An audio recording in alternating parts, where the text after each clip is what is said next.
आज Doubtnut app download करें। Doubtnut पर अपने सभी गणित, रसायन विज्ञान, भौतिक विज्ञान और जीव विज्ञान के डाउट्स का करो सफाया। बस प्रश्न की फोटो खींचो, एक ही प्रश्न को क्रॉप करो और तुरंत वीडियो सोल्यूशन पाओ। अभी डाउनलोड करें।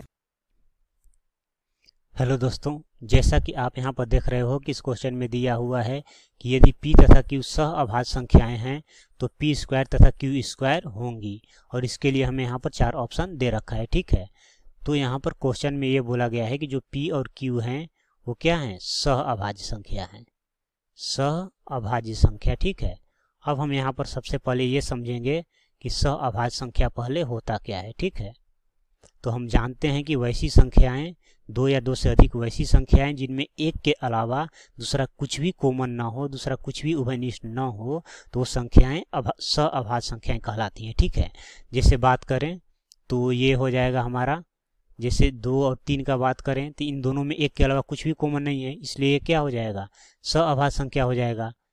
3 और 5 का बात करें तो इनमें 1 और 2 के अलावा दूसरा कुछ भी कॉमन नहीं है, इसका मतलब ये भी सह अभाज्य संख्या है। 4 और 7 का बात करें तो इन दोनों में एक के अलावा दूसरा कुछ भी कॉमन नहीं है, मतलब ये भी सह अभाज्य संख्या है। 9 और 11 का बात करें तो इसमें भी एक के अलावा कुछ भी कॉमन नहीं है, मतलब ये भी सह अभाज्य संख्या है। ठीक है, अब हम बात करते हैं यहाँ पर ऑप्शन पे।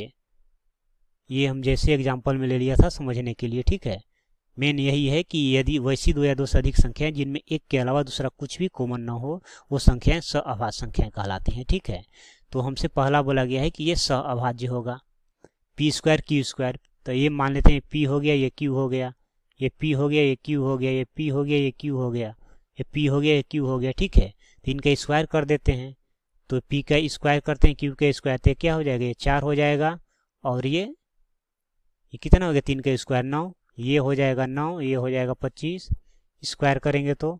और यदि हम यहाँ पे स्क्वायर कर दें तो 4 का स्क्वायर 16, 7 का स्क्वायर 49, और p इसका स्क्वायर कर दें तो 9 का स्क्वायर 81 और 11 का स्क्वायर 121 हो जाएगा। ठीक है, तो बोला गया है कि इनका जो स्क्वायर होगा वो सह अभाज्य होगा। तो यहाँ पर देखें तो इन दोनों में एक के अलावा कुछ भी कॉमन नहीं है, मतलब ये सह अभाज्य है, ये तो फॉलो हुआ। यहाँ पर देखें 9 और 25 में एक के अलावा कुछ भी कॉमन नहीं है, तो ये भी बात सही है, तो ये भी सह अभाज्य हो जाएगा। 16 और 49 का अगर बात करें तो यहाँ पर भी एक के अलावा कुछ भी कॉमन नहीं दिख रहा, मतलब ये भी क्या है, सह अभाज्य है। यहाँ पर देखें तो यहाँ पर ये क्या है, तो ये जो है ये भी इनमें एक के अलावा कुछ दूसरा कुछ भी कॉमन नहीं दिख रहा, मतलब ये भी सह अभाज्य है। मतलब कहीं ना कहीं पहला जो है ऑप्शन वो ये सही लग रहा है। ठीक है, तो जब ये सह अभाज्य है तो फिर सह अभाज्य नहीं है, ये तो ऑप्शन इसी तरह गलत है। अब सम संख्या का बात किया जाए तो ये 4 और 9, तो ये 4 तो सम है, सम का मतलब होता है वैसी संख्या जिसमें 2 से पूरा पूरा भाग लग जाए। ठीक है, तो 4 में तो 2 से भाग लग जाएगा, लेकिन 9 में नहीं लगेगा। यहाँ पर 9 में भी नहीं लगा, 25 में भी 2 से नहीं लगेगा, मतलब ये दोनों सम नहीं है। तो ये कहना गलत है कि इनका जो स्क्वायर होगा वो हमेशा सम संख्या होगा। ठीक है, विषम का जहाँ तक सवाल रहा तो विषम क्या होता है, वैसी संख्याएं जो जिनमें 2 से पूरा पूरा भाग न लगे। तो यहाँ पर ये 4 तो सम है, 9 विषम है, लेकिन ये दोनों विषम तो नहीं हुआ।